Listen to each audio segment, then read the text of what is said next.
This is Speak Earth. I'm Case Bradford. Thanks for tuning in to this episode with Matt Loberstein. Matt is an entrepreneur and a content creator. He's currently focused on Rhizal shoes. He founded it earlier this year, 2023, and they are amazing. I have a couple pairs and I love them. They are earthing or grounding shoes, meaning that they are made of leather. The leather soles with a copper plug allows them to be conductive so that one can access the free electron flow on the surface of the earth, the electromagnetic energy of the earth that brings down our body's inflammation. We talk a bit about that. My previous episode before this was with Clint Oberp, the world's #1 expert in earthing and grounding. He invented the concept. In this one, we touch on the importance and the power of earthing/grounding and what it has been like building a brand. Matt created these shoes because he's a big believer in earthing and wants to spread the message. These shoes are a symbol for an entire health movement, and earthing and grounding is a big part of holistic health, which is a reason why I love wearing my Rhizals. The raw leather on bare feet is just such a pleasurable tactile experience. You've got to feel it out, try it for yourself. If you are intrigued, use the coupon code CASE to save 10% off new pair of Rhizals. That coupon code will be down below for anyone who's keen to grab a pair of Rhizals. Barefoot is best, but we can't always be barefoot. Rhizals are the next best. Great way to remain grounded and continue to access the free electrons flowing on the surface of the earth. Also worth mentioning, if you'd like to contribute to Peak Earth, best way to do that is leaving a 5-star review on the Spotify app or the Apple app. Those always warm my gizzards. And enough jibber jabber from me. Let's dive into this episode. Matt goes into great detail on building a brand, on the power of raw milk ice cream, which we are both passionate about, and of course, earthing and grounding, Rhizal shoes, all the good stuff. Appreciate you tuning in. Thank you. I hope you enjoy this episode with Matt Loberstein. How are you? Good, man. How are you? Very well. Glad we were able to connect. I've been following you online for a while now. You're doing a lot of fascinating things, so I'm excited to connect in conversation and see where this flows. Yeah, same. Right back at you. It's been a few months or so since I think I found your Twitter, and I feel like we're into a lot of the same things, so it should be a fun conversation. I'll start right off the bat and just say that you're doing something really exciting with Rhizal shoes. For everyone listening who is unfamiliar, you'll be able to explain this in much greater depth, I'm sure, and I'm excited to dig in this. But these are earthing shoes. So like what went on there? How'd you get this out into the world? Yeah, man. I mean, it's a long, convoluted story of how I got to that point. But yeah, in short, and we can go deeper on it if you want to. But yeah, Rhizal shoes are grounding shoes, natural materials, all leather, barefoot as well, wide toe box, zero drop, all of that. And it was really just scratching my own itch. I've been in e-commerce and online business and stuff for a good 10 years. I mean, basically my entire adult life, I've just been like doing side hustles and figuring out my own thing, and slowly getting to a point where I'm combining business with the things I'm actually passionate about. And I would say Rhizal is like the first real fully, I kind of had one example that a few things that sort of aligned, but Rhizal is the first one that feels truest, most aligned. So it's just, it's a new project. It only launched in January and it's off to a great start. And it's just been a blast to be putting something out there into the world that I wanted myself. As you know, getting into natural clothing and stuff like that, that's something that's definitely expanded in the last couple of years, as well as just moving beyond the basics of just like nutrition and getting into light and grounding and, all these other pillars of health. And grounding was something I started to take more seriously in the last year or two. And I just saw it as like something that wasn't quite being done in the way I wanted and made it happen. Awesome. And grounding, earthing, really synonymous terms. And there's a podcast that'll be available for anyone listening to this with Clint Ober, who's essentially the father of earthing and grounding. He kind of popularized the concept for this process that happens. How do you explain how do you explain earthing and grounding to people who are like kind of tilt their head like and ask you what's going on there? Yeah, I mean, even below the science, I think the part that attracts me the most is just that it makes sense. It just makes sense that like we were in contact with the earth. Like that's the way we evolved. And then, to actually explain what's happening is you build up static charge, from from wind, from touching carpets, from being in cars, from movement, like all these things, they create a positive charge in your body. And basically the earth is neutral, essentially. Sometimes it's described as negative charge. I believe what that actually means is it's negative in comparison, because it's just like it's about the gradient or the difference. So your body ends up holding a positive static charge, and you discharge that when you touch the ground. So then you're in like a circuit with the earth, and you're at there's continuity. So you're at the same charge with the earth, which actually means that you are gaining electrons from the earth. So those negative electrons are being pulled into your body and neutralizing positive static charge. And that's the way I understand it. I'm like you said, Clinton Ober, I'm excited to listen to that. I mean, that's going to be great. He's definitely the father of really pioneering the science too. And I know he's like funded and kicked off a lot of the research and studies that are out there. But yeah, it's been shown, it's been linked to all kinds of things, lowered inflammation kind of being like the root pathway to all of that. And it's essentially the original antioxidant. If you're gaining an electron, that is part of like the redox reaction, and just beneficial all around for so many things.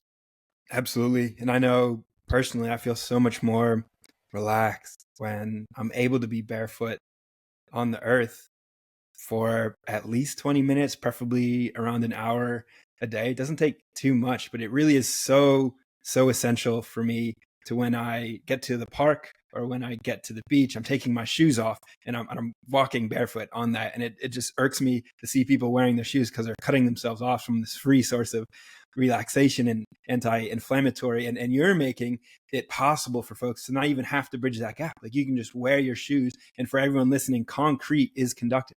So concrete is a mixture of water and rocks, both natural materials. So the electric charge is able to conduct through that and reach our body through wearing the shoes that you create, because they're leather, which is also conductive. So we've got this circuit that we're maintaining.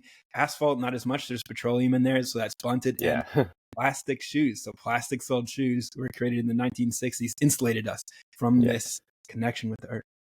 Being inside buildings too, of course, because anything that's raised or has some kind of like, under the ground barrier between is isolating you. So, right now I'm at home. I'm not grounded at the moment. I mean, I do have a mat nearby, though. That's a kind of a different subject. But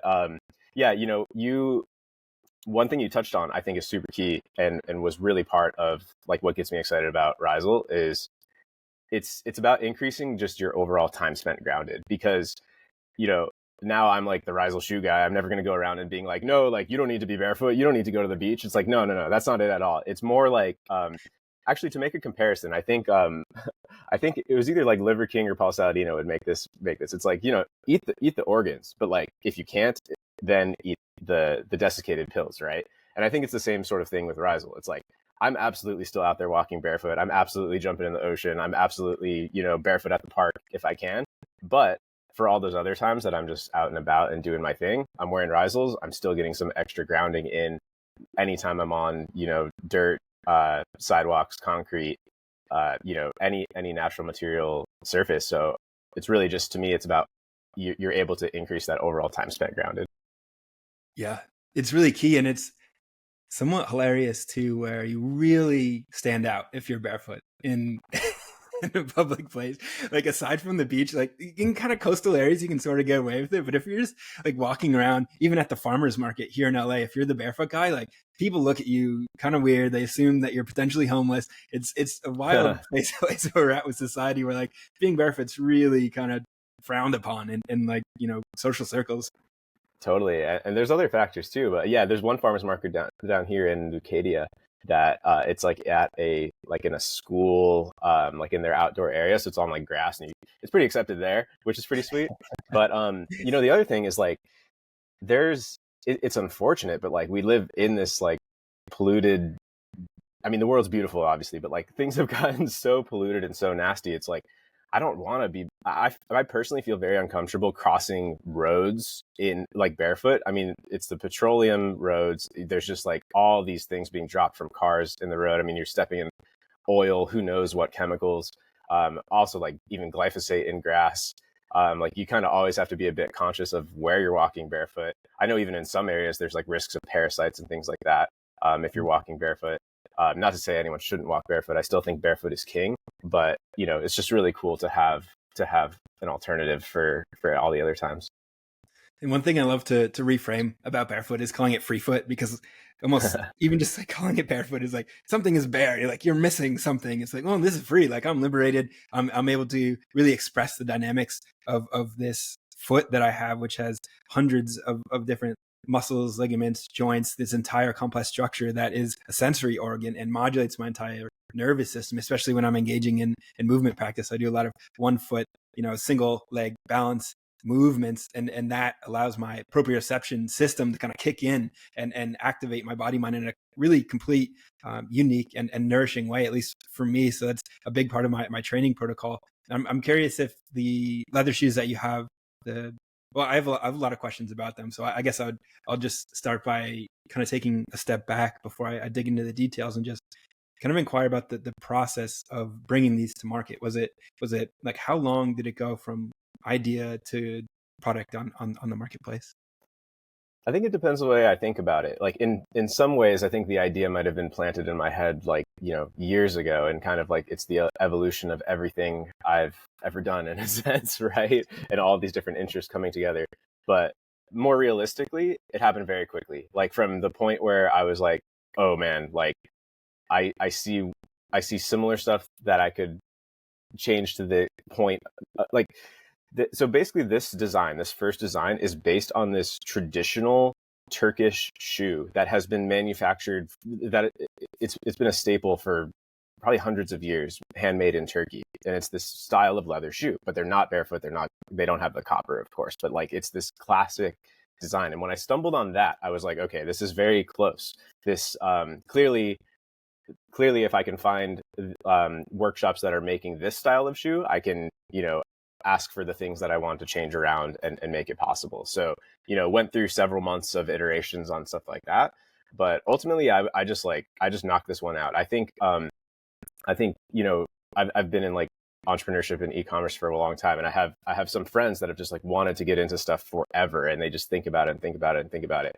But really what I've realized is there's just like a moment, and there's one moment where you just like actually are doing it versus not doing it. And once you're actually doing it, then it just happens. Like you can make stuff happen in really not much time if you actually, like, even if you are employed or whatever. I mean, if you spend an hour a day of like real work on something, I mean, you can get a lot done. So, this probably first became a serious idea like late summer of 2022.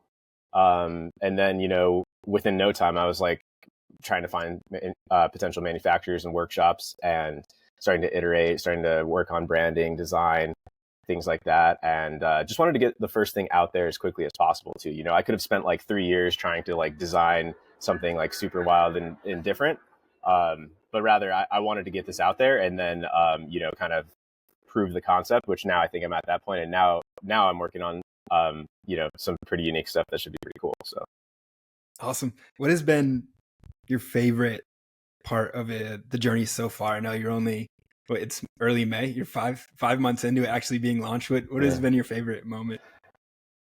It's actually, is it quite fast? Yeah. Well, it was launched like January 18th, so not quite. But yeah, I mean, man, my favorite thing since launching it, probably just like reaching the people that are into this. Because like one conscious decision that I've made so far with it is I don't want to go out. I don't want to be trying to convince people of grounding. Like that's not the market I'm trying to go after, at least so far.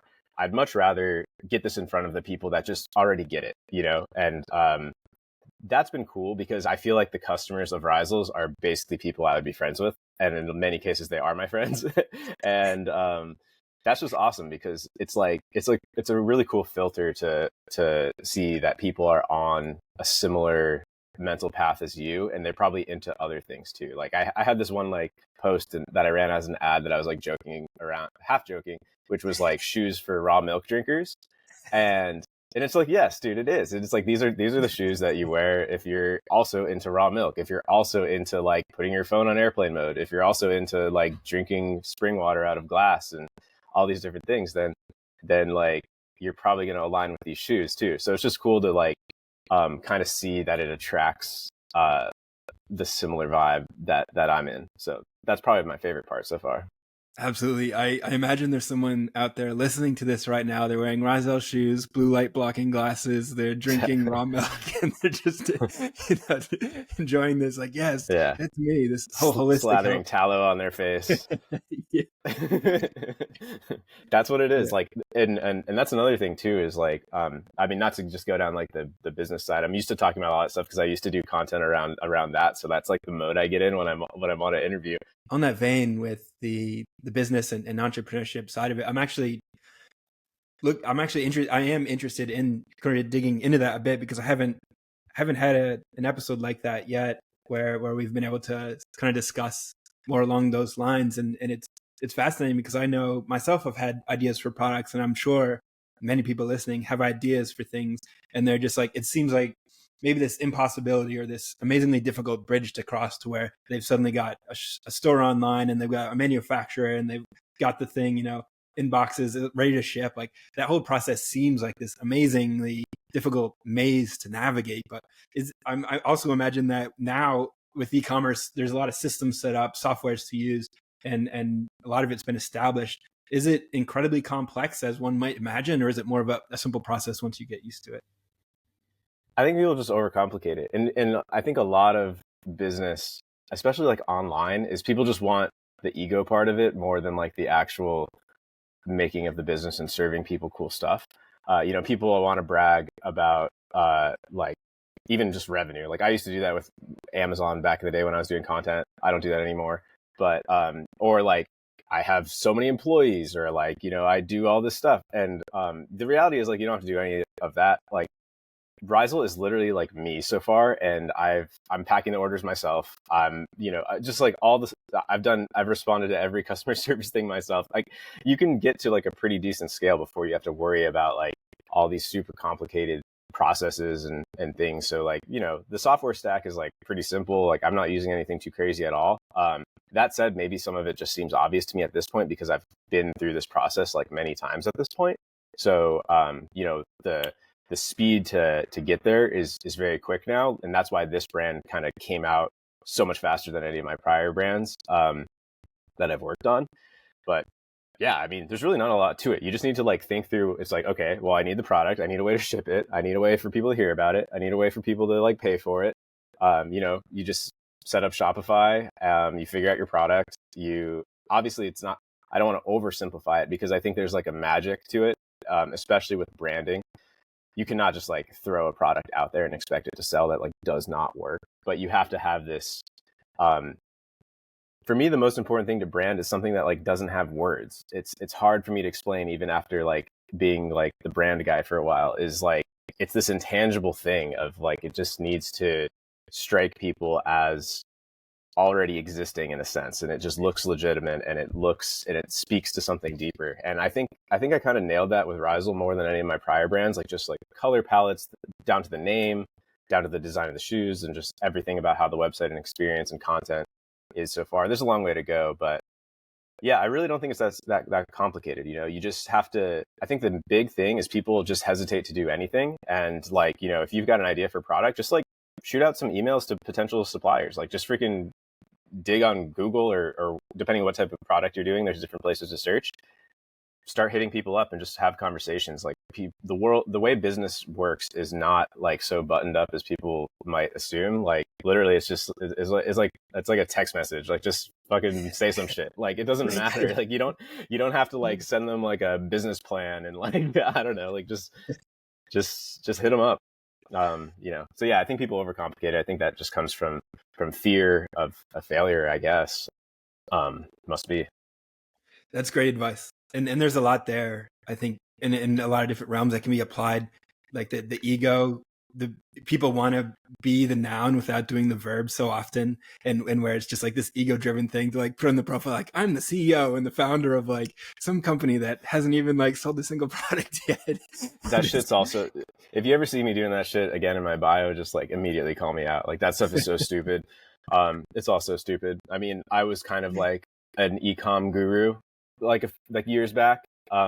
I had a YouTube channel and did like a course and consulting and all that stuff, and had all these people thinking I knew everything, and it's just really stupid. It's honestly, it's a huge mistake. Anyone that puts out that type of business content is just lost and doesn't understand like why they're doing it in the first place. Maybe it's just for the money, but yeah, I think it's like a huge, you know, it's a huge mistake in just actually being on the right path to truly creating the life you want. It's like, it's almost in conflict with that to just act all that way and telling people what to do. We even see this in the health space with health influencers. And that's why I kind of like, in a sense, gave up on content. I mean, now I screw around on Twitter, but I don't really think of myself as like a personal brand, or I'm not like trying to like, you know, funnel people into something. Like I just like post raw milk ice cream on Twitter and like fuck around basically. And you know, because that and really where that came from is because I used to be like a content guy putting out like, you know, I was following Gary Vee and I was like vlogging and I was like, you know, just putting out everything and doing all this stuff. And I don't know, it's like hollow. You get all these people that are like telling people, I think you do a great job of this because you're a great example of not like telling people what to do. And I think that's a huge problem. It's like you're sharing, and that's super authentic. But there's so much like prescriptive content, whether it's business, health, or whatever. It's like, you should do this, you must do that. It's like, nah, dude, shut the fuck up. Thank you. I appreciate it. That's yeah, I strive for that too, and it rubs me the wrong way as well. It's where it's just like, gosh, you know, this is not it. But it's also, I think it takes a little while to kind of get to the point where we realize, like, because we're all trained, you know, through the school system and through, I think, a lot of the, you know, hierarchical corporate structure of a lot of the way the world is made, where we want these like, you know, simple, you know, directives and dominance hierarchies, and as sovereign beings, I think we owe it to ourselves to kind of break out of that and really tap in to our own creative force and find what's true for us. And I think what I love what you're doing, and you touched on the raw milk ice cream a little bit, something you share online, are these beautiful, amazing raw milk ice cream recipes, and what you're doing with Rhizal. It's really amazing branding and the whole thing. It's very creative and artistic. Do you have like an artistic side that you cultivate creativity with other practices, or is this something that has always been a part of your soul, or like how does that sort of emerge? Such an interesting question. Yeah, I think kind of deep down, I kind of am more of an artist than anything, maybe. And I think that's an area that I've had to suppress for a long time in a lot of ways, because we're living in this, you know, corporate capitalistic sort of world where you have to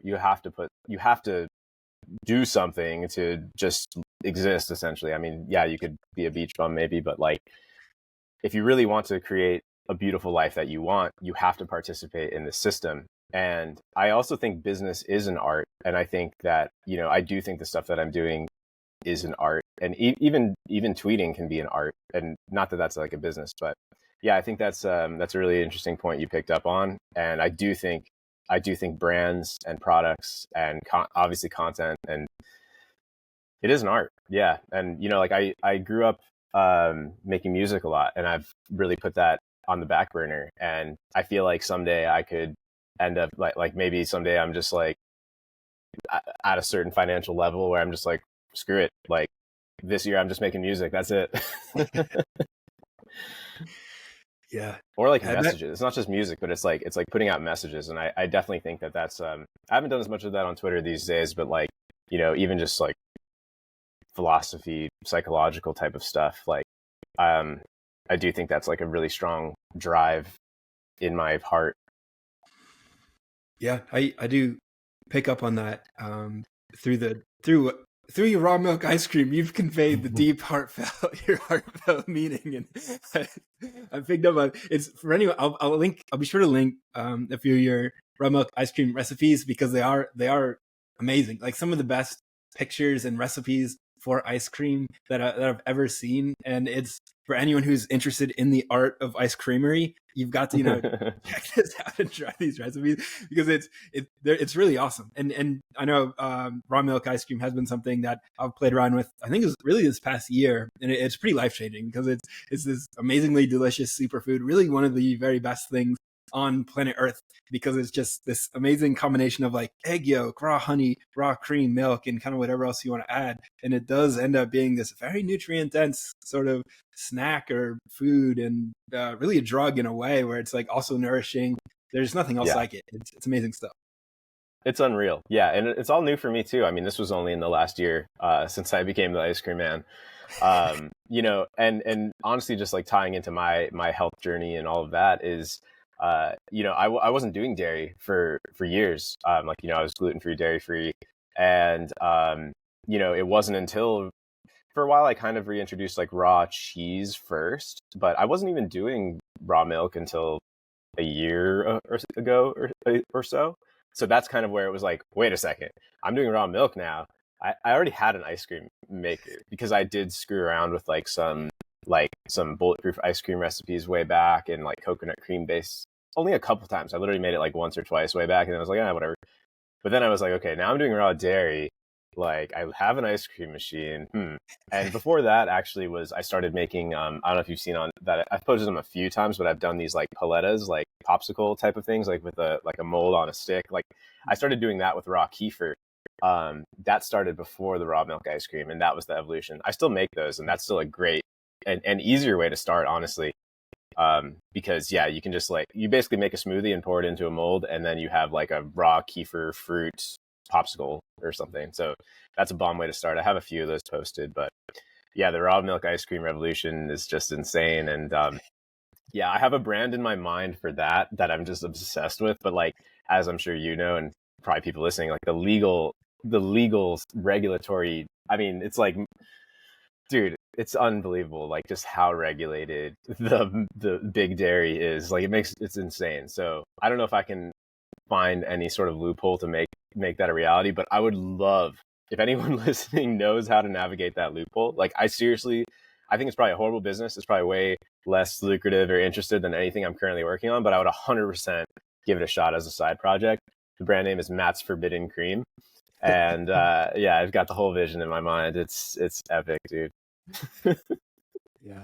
This is one of those things where like it would be such an amazing service and good to provide to people. Like if you could, go through that, all that, it's possible in California. I think of all the states, like raw milk seems to be the most accessible here.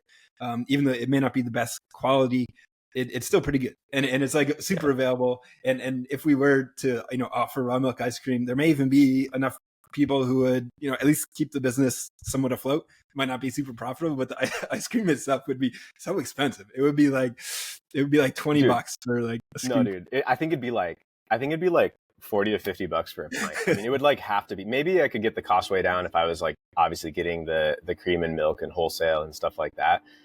But dude, the ice cream is really interesting because it really is like a microcosm for everything else going on, because it is very nutrient dense and healthy. And even beyond that, something I've realized just as I've began making ice cream, like even if you didn't give a shit about the stuff we care about, ice cream has been cheapened. It's just like everything comes down to cost. That's why clothing is made of plastic now. And even ice cream, if you go to the store, the cheap ice cream is like skim milk and guar gum. But if real ice cream is ice cream, dude, like it's cream, it's frozen cream, and cream is really expensive. So it's such a crazy thing, because when I do my recipes, it's a 2-to-1 ratio of cream to milk. I put an entire $15 raw farm cream into my batches of ice cream, plus everything else. If you wanted to make it way cheaper, I mean, you could like invert that ratio, use way more milk to cream, get a different texture, put some freaking guar gum or whatever, and then like you end up with like ice cream as most people know it.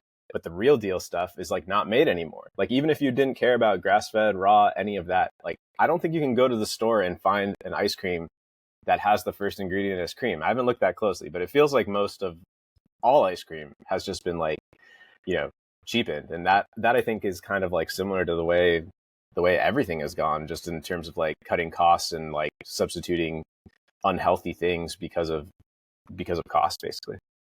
Yeah. Yeah. And that gum is added, for those listening who haven't taken a dive into making ice cream. You need something to sort of act as a substrate between the milk and the cream. And that's traditionally egg yolk. And then a lot of people are maybe taken aback, raw egg yolk in ice cream. What? It's like, yeah, that's how proper ice cream is made. And you will find egg yolk in some ice cream brands. I think Haagen-Dazs still does it that way in a lot of theirs, but most of the more accessible and even some of the more expensive ones use guar gum, xanthan gum, these like, Yeah, sort of root based gums from like the Amazon rainforest or something. Like, I don't know exactly how they get those things, but that sort of acts as like a congealing factor to make it so that when you take a bite, there's not a bunch of like ice, in between the exactly. bite. And I like to imagine like the first person who made ice cream way back must have been a genius and just had their mind blown, where they had access to cream, they had access to probably honey, they had access to yolk, and then they somehow were able to freeze it, like mix it together and freeze it and then eat it. Like their mind just been like, oh, blown. Yeah, it must have been in like either cold environments where they had a lot of ice or snow handy to be able to freeze it. But yeah, I've gone down the rabbit hole a bit on that, of like the history of ice cream. I'm not enough to like, be an expert on it, but like I've just had some nights where I've like gone down and, dude, there's some really interesting stuff about like old world healthy ice cream recipes. Like literally, there was oyster ice cream. Like they made oyster ice cream. This was a thing. And apparently like the founding fathers of America ate oyster ice cream. Like this is a real thing. Like look this shit up. Like when I was reading this, I was just like, my mind was exploding, and I was just like, dude, Wow.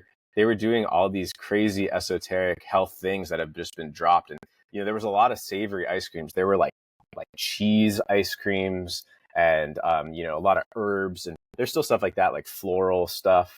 That's still kind of a thing, like orange blossom or rose.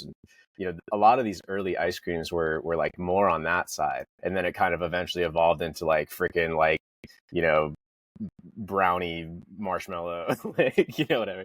Dude, marshmallow is another interesting thing. I mean, that's a health food, like in its real state. Wow. Yeah. Gelatin, honey, or maple. That's some good stuff. It All these reminds me, things have been adulterated. It's wild. it really is insane. And it reminds me of this sort of one of my favorite health cooking principles is if you make it yourself, you can eat as much of it as you want. And like, there's really nothing unhealthy under the sun. If you make it yourself, you can just use high quality ingredients. Like there are no low quality foods, there are only low quality ingredients. Where French fries, yeah, that can be, a health food. You cook it in tallow, it's potato, tallows, and salt. And same with chips and ice Yeah, cream. nothing wrong You with can that. make pretty much And anything. it's so much more naturally satiating. I mean, I think this is something that is like so prevalent with like the seed oil epidemic, is like you can just keep like how many lays can you eat? Whereas dude, recently, so there's this super ultra based raw milk supplier at the markets here, and they had some organic potato chips in pasture raised. It was not it was a lard, actually, with Celtic sea salt, and these things were incredible. But you wouldn't want that many. Like you would get satiated from it. Like there's just natural controls. Even like raw milk ice cream. Like if you're having that real cream, that real saturated fat. I mean, like, dude, it'd be pretty hard to eat as much mass forbidden cream as you could Ben and Jerry's, I think. Like Yeah. you'd be tapped out. Yeah. Yeah. That's But a great yeah, point. I think about that a lot. I mean, you can make all these things healthy. I mean, everything can be done well. And again, it's back to things being cheaped out, and even just like the processes of things. It's like take wheat. Like, it used to be sourdough. It used to be, well, first of all, it used to not be sprayed with horrendous chemicals. And then it used to be fermented. And now it's like everything's rushed. Everything's, sprayed with toxic shit. So, everything's messed up. And especially with the grains and stuff, there used to be all these processes for making them digestible, and this was like wisdom that was known about like how to process certain almost inedible foods and make them nutritious, right? Like that's really what cooking is like, how do you take these things that exist in nature and like create a more nutritious and digestible state? I mean, some things are just ready to eat right out of nature, honey, like even like raw meat, eggs, but like, getting into everything else, I mean, preparation is really what like allowed our us to get so much more nutrient density and really like develop our modern brains. I think cooking is a big part of that, actually. Fire. Absolutely. Yeah. Fire, fermentation, cooking, that's Yeah. really the foundation of civilization if we track it back, along with some sort of X factor. There's something along the way, whether it was magic mushrooms or some sort of alien intervention, exactly, or divine intervention. Stone ape theory. Yeah, there's some mystery there, but aside from that, it was cooking played a massive. That was like the kind of catalyst. Yeah, I was just listening to Jack Cruz on Rick Rubin. Have you got into that yet? No. Highly recommend it. It's like a 6-hour podcast series. I'm not done with it yet, but like, he was talking. I don't know this well enough to explain it, but he was talking about like, like way back in history, like dinosaur extinction era, and like how that changed like the light environment, and how that, his theory is that is what actually kicked off the Cambrian explosion. So like the wild variety of species and evolution and all of that came from this altered, UV and light spectrum environment that allowed for that. Prior to that, it's like there weren't seasons, there weren't different light spectrums, and everything was in like this more narrow band. And I don't know, the longer I'm into this stuff, the more I'm fascinated by that side. That really it's the electromagnetic spectrum, and that includes light. So, and that includes grounding, that includes EMF, and nutrition is cool, but it doesn't seem to be the whole picture. It doesn't seem to be. There's just so many things screwing with us these days, and like that's something that I see, like on Twitter sometimes, and I disagree with, is like, you take something like raw milk ice cream, and that's incredible, or just raw milk, and it's very healthy, but it's not a panacea. And I think the way I see it is like, we've just reverted this one aspect back to the way it should be, and like there's still so many other things like bombarding us 24/7 that we really don't have solutions for yet. It's like it's hard to control our environments entirely and get back to like a truly natural state. Even the raw milk, it's like most of the brands are coming in plastic bottles or whatever, and even if they're in glass, it's like, are they spraying bleach on the machines or something? Like, I mean, there's just a lot of weird stuff going on, and it's, no matter what, we're exposed to like a lot of terrible toxins and things like that. And it feels like the EMF and including light might actually be a bigger factor. I agree. These also because these solutions are accessible and free, and they allow you to sort of structure and lay a foundation for like, okay, I'm not gonna have my technology, the blue light, at night as a way to sort of wind down and get better sleep. It's like, oh, now we've got better sleep, and that better sleep feeds into everything else. And then the EMF, so being aware of EMF is important, because now I'm going to spend more time earthing, and earthing brings down inflammation, amplifies relaxation, increases your heart rate variability, meaning you're better able to handle stress, which then allows you to sleep better also, and then that feeds back into the system. You're able to better make better decisions with your nutrition and your eating patterns, and it all kind of feeds into this cycle. And as you're describing the system of sun, earth, air, we can consider EMF, I guess, bad air in a way, where it's like the electromagnetic frequency of the air. You can't really see it, but it's there. Like that whole system, that natural system, we're a part of that. Like humans are earth and air and sun sort of materialized within 4 limbs, if we're fortunate, and that's being aware of the way that system interacts is so important and foundational and fundamental, because it feeds into the sleep and the food. Exactly. I mean, we're living in a massive experiment that has never played out before. I mean, we had millions of years of natural evolution, assuming you believe that, and then suddenly we're like having satellites bombard us with non-native, like all these crazy frequencies 24/7. I mean, even if you're out in nature, like you're you're still not in nature anymore, which is like kind of a bummer. And I think that's why we have to do all these things, just to like strive to get back to our peak, you know, and because otherwise it's like, how do you even function? It's like I do all the things, and it's still like, damn, like I still feel like there's untapped potential. Like there's something that wasn't fully allowed to have the space to be like fully functional in its highest form. So yeah, you know, that's why I do all these things. It's like it feels like a necessity, really, just to kind of cope and you know, still reach your peak. Agreed.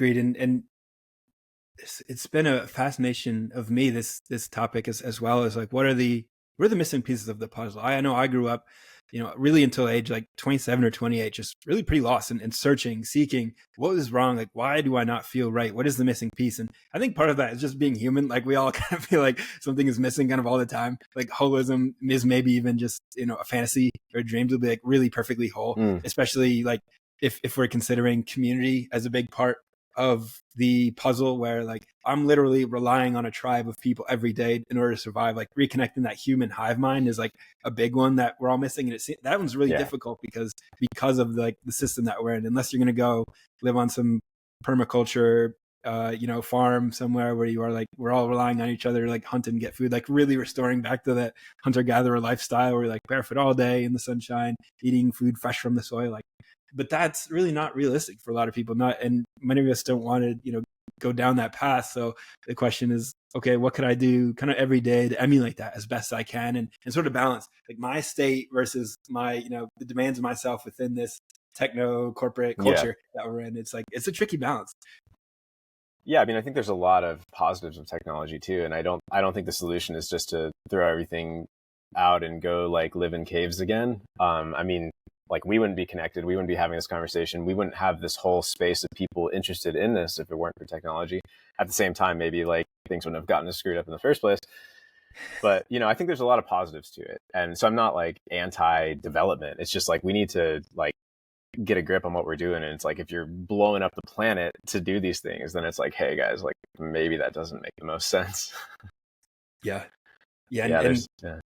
Is these simple choices like, are you going to spend your money on these plastic shoes that distort the way that your foot works, or are you going to spend your money on shoes that are made of leather that allow you to absorb electrons from the clouds that send lightning into the earth every few minutes? That literally, you're absorbing lightning energy, and you're an electric being. This earth is an electric being, and it's, you can be part of that harmony.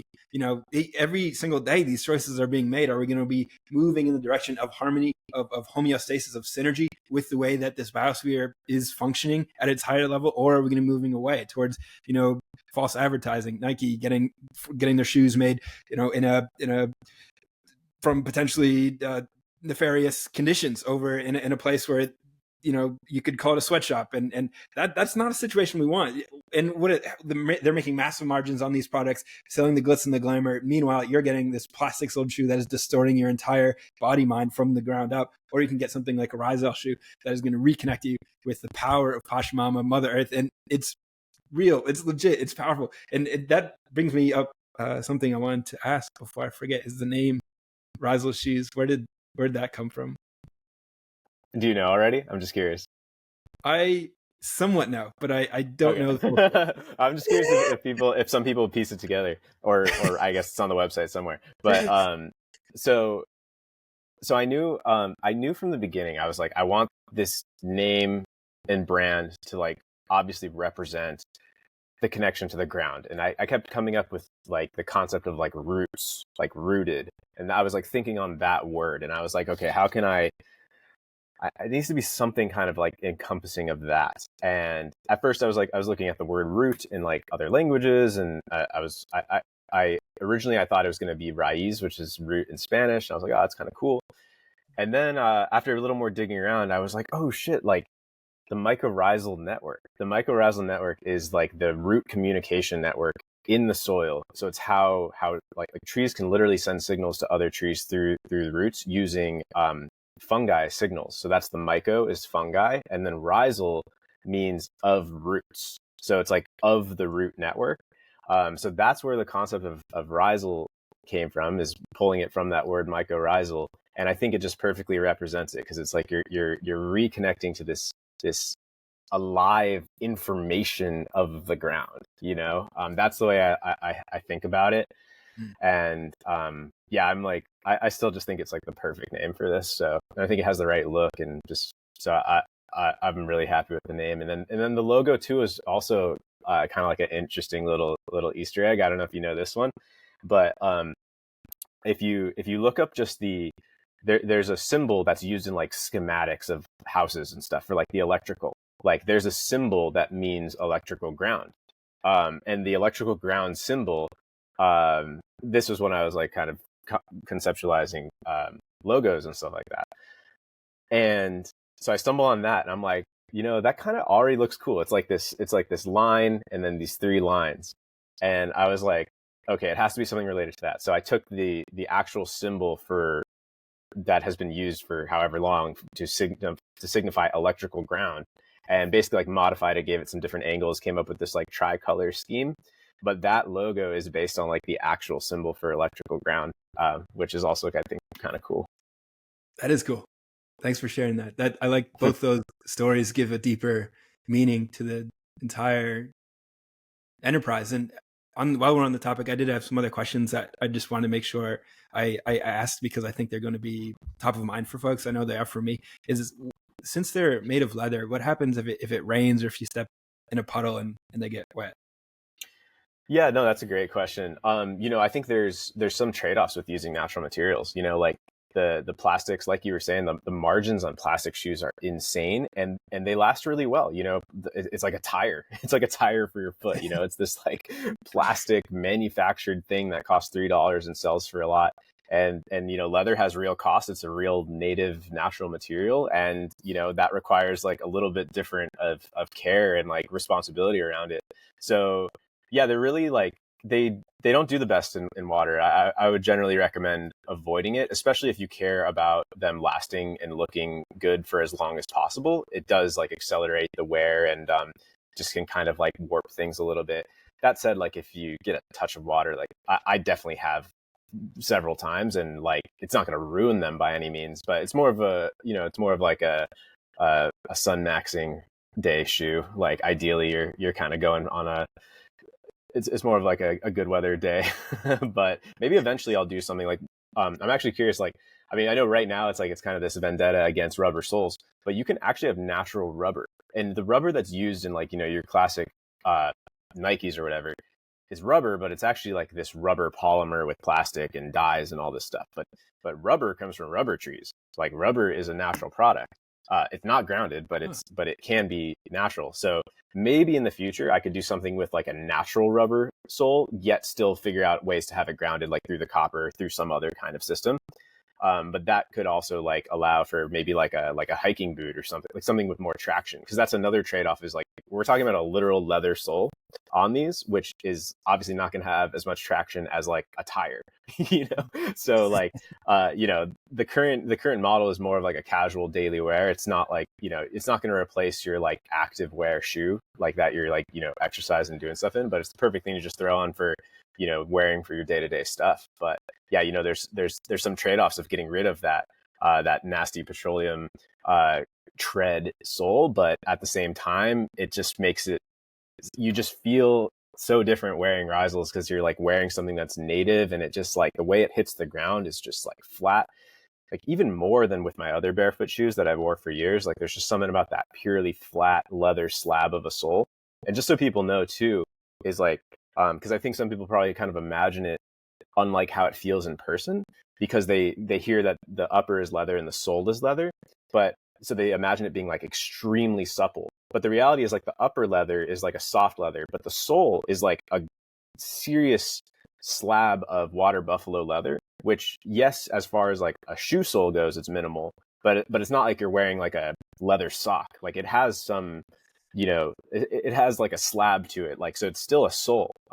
So it's definitely like substantial, but still minimal, of course, and flat. And that just gives it such a, like a flat, like flop of a feel. Like there's something just very natural about it, like even more so than other barefoot shoes, at least in my personal experience and like what I've heard from people. So there's something special about just like the all leather, and especially just leather touching your feet. And of course, like similar arguments to why we're avoiding polyester clothing and, you know, wearing linen and organic cotton and hemp and all these great materials. And that's something that I think is really cool, is like the insole. So like which is also flat, of course, that's just like veg tan natural leather. So very natural surface that your foot is touching, which is a pretty cool experience.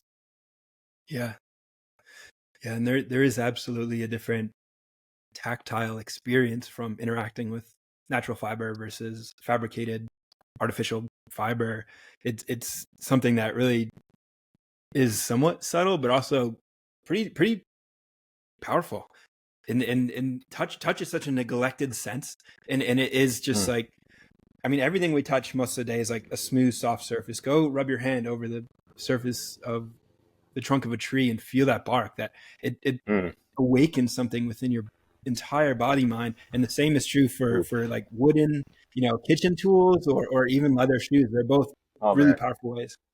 I love what you're getting at right now, because I'm all about that stuff. Like I'm just like even with the organic clothing or natural clothing, it's like anything that has like a texture or like a knit or like even like different like natural dyes and really cool like subtleties.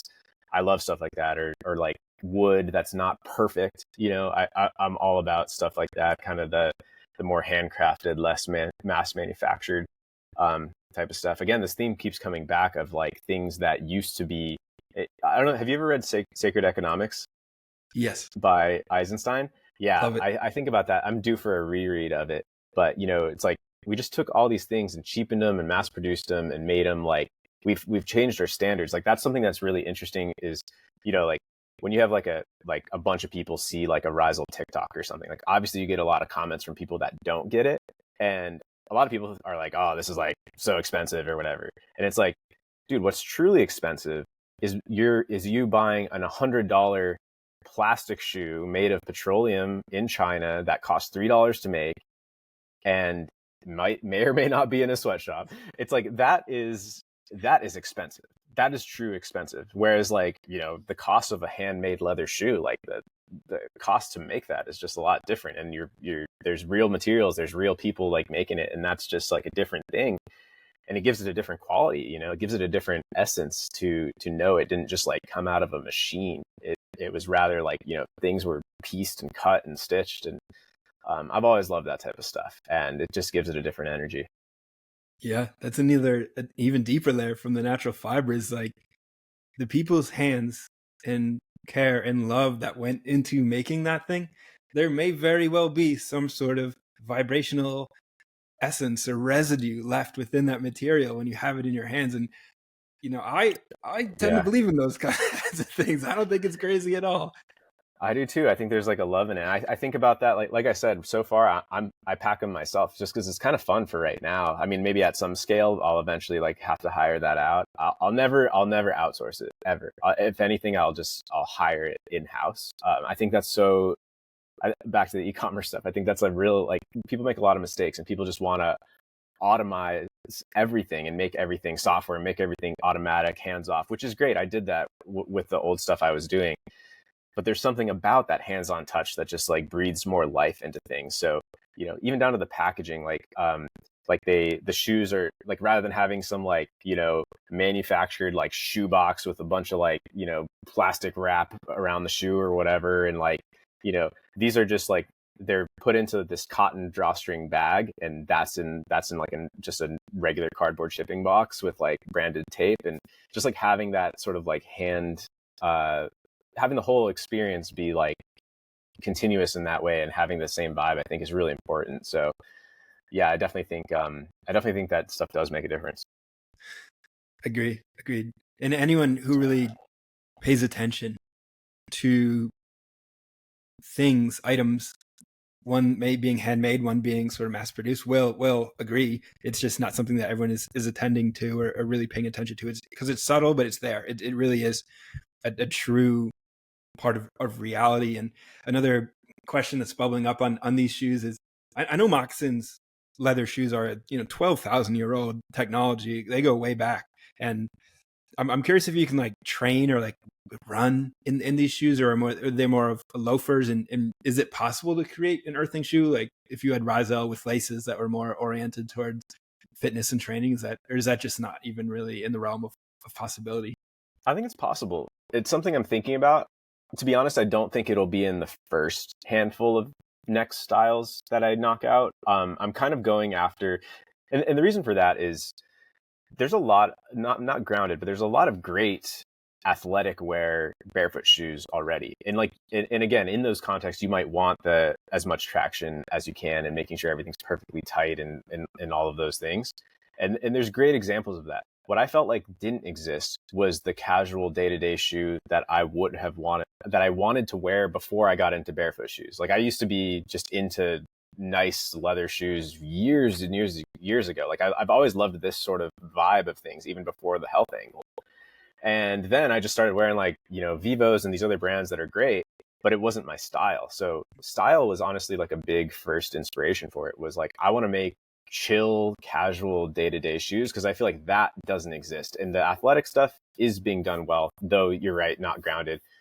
Actually, you can ground them yourself. That was actually an early part of the story. Was I grounded my Vivos, which is interesting because like it's not as easy as you would think to like do it on an already constructed shoe to like get the copper properly in there. So the way it did it when I did it myself, like on this already constructed shoe, it would definitely like kind of bother my foot and stuff like that because it wasn't like perfectly in there. And that's another thing people wonder about is like, oh, does it feel like you're like stepping on a rock or something? And like, no, it definitely doesn't. It's like flush, and at most you slightly feel it. And as the bottom part wears, then you don't feel it even at all.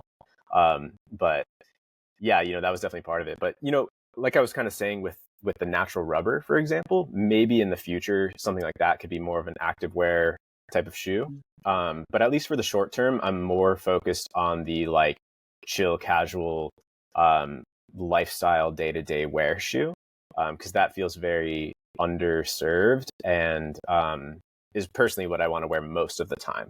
And there's nothing wrong with throwing on Vivos or whatever other brand like for your like more active stuff, but yeah, that's at least the way I'm thinking about it now. Like all even things that are like not as technically perfect for movement, like for example like sandals or even a flip-flop, I still think that would be sweet for Rhizal. Yeah, there's like some mechanic things that are not perfectly ideal, but like, dude, it'd be so awesome to just throw on to like walk down to the beach or whatever. Like I would definitely still do that. So I'm more thinking on like that side versus like, I think at least if I had to like rank the areas of importance for Rhizal, I think the like the biomechanics and the foot, the wide toe box stuff, that's just like obvious. Like that's just like duh. Like every shoe should have that in the first place. Like why are we even living in a world where like shoes are not shaped like feet? Like that part should just be like obvious. So I actually think like the hierarchy of things, the way I think about it is like the grounding and the material and the leather and natural materials for me are like the main points. And then just like, obviously it's not going to have arch support and a cramped toe like that. Those things are just kind of obvious. So that's at least the way I'm thinking of it. But I mean, definitely like want to hear what you think, what other people think too. And like, my goal is just to really like keep expanding to more and more and more styles, keeping in the same theme, of course grounded, of course, as much of a focus on natural materials as we can. And of course, always wide toe and zero drop, but lots in the works. Hoping to just keep cranking out styles. Like it's been pretty cool to have this response with just the slip on and really only 2 colors at the beginning and now 4. So I just can't wait till I have like 5-10 different styles in the collection. Will be so exciting. Yeah, it's awesome. It's really exciting to see grow, even just as an observer. And with the 4 colors they have, how are those dyed? And are you seeking to add more colors to come out soon for folks who want other colors that you don't currently have? Yeah, no, that's a great question. I think that's definitely an area to like to still improve, like as Rhizal kind of like grows and gets like more into the weeds of it. I mean, right now we're just kind of like doing our best to like source stuff that's leathers that are already existing, like not doing the whole dyeing process like in-house by any means, but eventually, I mean, that'd be so cool. That's something I think about with clothing, especially. The good thing even with Rhizals is like the dyed parts are only on the outside anyways. It's not like the parts that are actually in contact with you. But yeah, no, that's definitely an area that I would love. I mean, it'd be so cool to like figure out some truly like all like something. This is so underserved. I'll reveal one of my ideas that I may or may not do at one point. That's not Rhizal. I almost did this before Rhizal, actually, a couple of years ago when I first got really excited about natural clothing.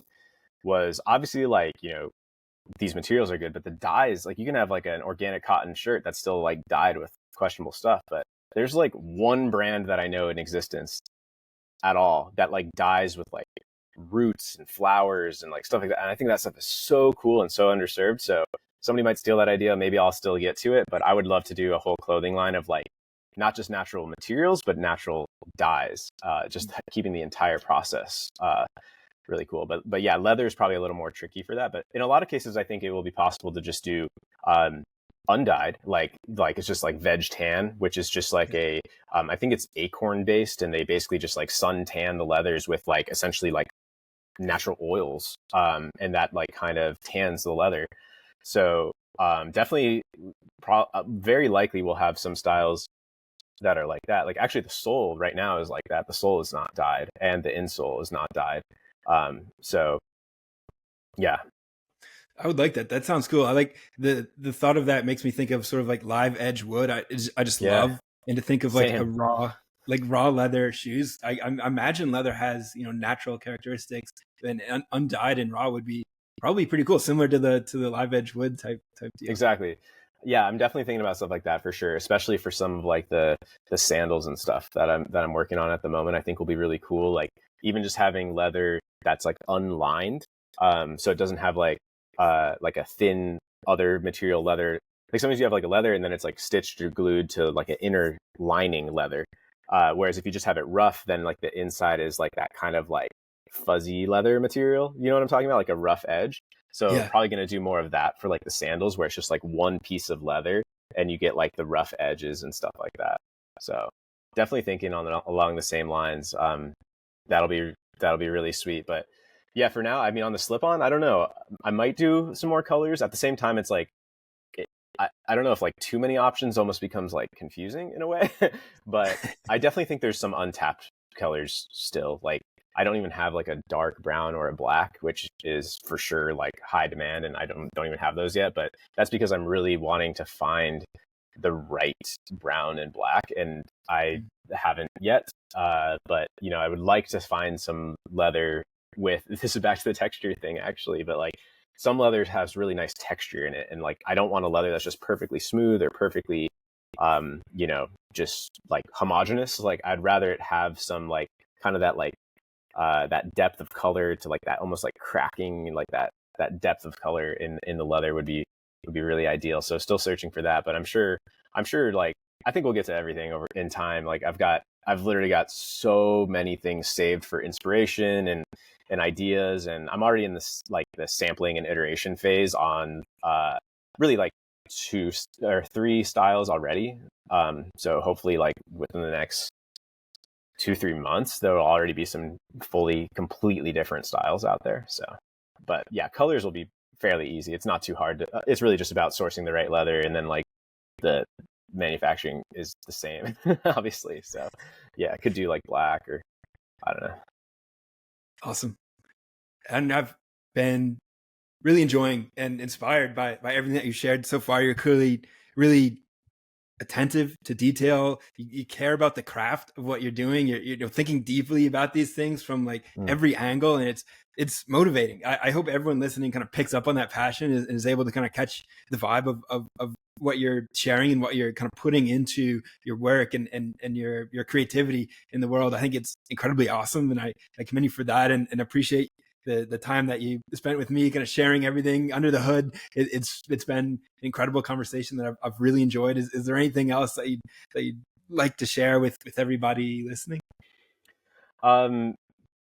Yeah, I mean, not particularly. Like I hope it didn't just come off as like a sales pitch or something like that. I'm just excited to be talking about it because it's still such a new thing. But like, yeah, you know, it's really just, I'm into all of this stuff, you know, down to the just natural living is really what it's all about. And like, I just think, like I said, it's just like crucial that we like get back to that on some level, like getting outside, getting sun, getting grounded, jumping in the ocean, eating actual clean food, touching grass, you know, like this stuff is so key. And even having technology and business play a part of that. I think business is like a spiritual thing, and you can really like make a dent in the world with business. It's honestly one of the most effective ways to do that, I think, is to make change in the world is by like, you know, playing in that system. And I think we need more businesses on our side of Twitter, you know, like we need more of these brands, and like people are ready to support this stuff. Like it's such a ripe area. I mean, I don't know about you, but I literally have ideas in this space like every day. Like I just want to do so many things. And it just feels like a ripe time to like get these things out there and really make a dent. Like, well, here's something that I'll touch on real quickly is like, I've actually been in this stuff for like, I mean, this sound, not to like say like, oh, I was in it early or whatever, but like, I've been in this stuff for a long time, actually. Like the seeds, I was thinking about this earlier, and like, I hadn't thought about this in like 10 years, but like, I literally did like a school project on xenoestrogens in like 2011. And I was just thinking back on that. I was like, damn, like, that's kind of crazy, because like really it feels like it just blew up in the last like year or two, like online, you know. And or something like seed oils, like it's been absolutely almost confusing to me to see like the adoption, like the acceptance of seed oils being bad in the last like year or two, because this was so fringe for so long, and suddenly there's been like a wake up, maybe like just COVID and like even what's happening in like banking and crypto, like people are just waking up to a lot of stuff right now. Yeah. And, you know, seeing just like the meteoric rise of like Van Man and his tallow, and like, you know, anti-seed oils, and like even raw milk.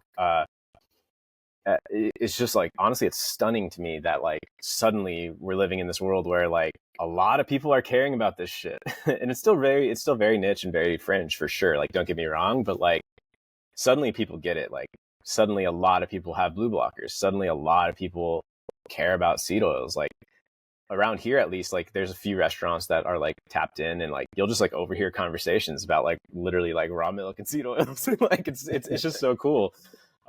So yeah, I don't know where I'm going with that, but it's just really amazing to see. And I don't even know like how that finally clicked, but something special is happening now.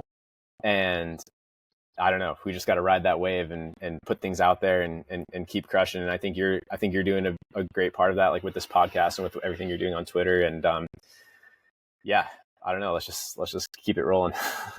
Agreed. It's an exciting time to put the pedal to the metal and really just push, because we've got this opportunity to really create the more beautiful world our hearts know is possible. It's right there. It's happening. And I'm listening to that right now. Part of that. I've been listening to that. Yeah, it's so good. If anyone listening hasn't listened to that, it's been a big catalyst for me, and everything that I've been sharing on the internet. It's a positive vision of the world that we could build that is already existing. We've just got to put in the work to kind of make it real, and that's where we're going. We're not, you know, heading to any of these dystopian disasters that some will, you know, share on the internet. We're going in a different direction to the more beautiful world, hearts know as possible, and Rhizal shoes are a big part of that evolution, reconnecting to the earth. And I appreciate the work that you're doing to share all that and bring it to the fore, and the inspiration that you've shared through this podcast. I think a lot of people are going to be excited about the opportunities at hand, and just ready to go get it. So yeah, something Noah Ryan brought up on his podcast that I hadn't even thought about was, he was like, for some people, Rhizal might be their entry point into all this other stuff. And I was like, dude, I hadn't even, like, that honestly hadn't even occurred to me at the beginning. It's like the same way, like, for me, it actually wasn't food. For me, it was like the hygiene products was the first thing I ever got into. And that was kind of like what led me down the rabbit hole of like all the other things, food, water, everything else. And like, yeah, you know, for some people, they might like see an ad for Rhizal, and then like 6 months later, they're like avoiding seed oils. Like, that'd be so cool. So I'm sure. Yeah, man, I thank you for all the nice things you said about Rhizal. I'm glad you're stoked on it, and I'm glad other people are. This has been an awesome conversation. Really enjoyed it. We'll have to do another one in some time. And man, that was powerful. Matt Loberstein, thank you. Thank you, man.